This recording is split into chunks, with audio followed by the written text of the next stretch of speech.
Okay, so the argument here is that despite the show taking place in California, there isn't that much to see of the NCR. In fact, it's heavily implied that they've essentially entirely collapsed as a group except for a few surviving cells. Now, if you're a certain type of person, you'd say this is because Bethesda is ruining the lore of the good Fallout, since they're petty and jealous. But I don't really think that's the case. For one, the Fallout show, while written with the involvement of Bethesda, is not written by them. Second, the show draws heavily from elements of the Fallout games set in the West. The end of the show makes it very clear that New Vegas is very much canon, despite what some people would have you believe. But I think that's exactly what complicates things. Because the problem is this. In New Vegas, you can side with whatever faction you want, and it'll have drastic consequences for all the parties involved.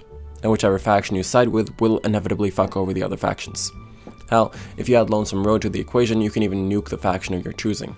So, since the show is set in the West, it had a difficult choice in terms of how to handle the canon. They could have chosen one ending to New Vegas and made that one canon, but that would have likely displeased a lot of people. It is possible they did that, as a Legion victory in the Mojave could be a possible reason for the downfall of the NCR in the show. But since we don't see any Legion banners in Vegas at the end, I think they found another solution. That solution, at least as I interpret it, is that they essentially made every ending canon by having the factions of the Mojave pretty much wipe each other out completely in their endless fighting. The ending shows Vegas in ruins decorated with crashed NCR vertibirds and dead Robco Securitrons.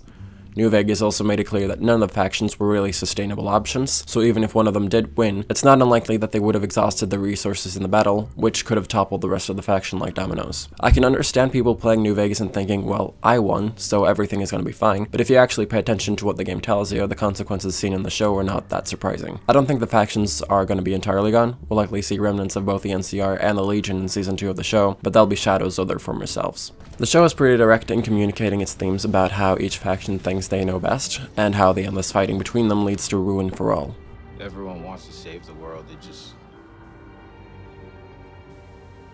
just agree on how.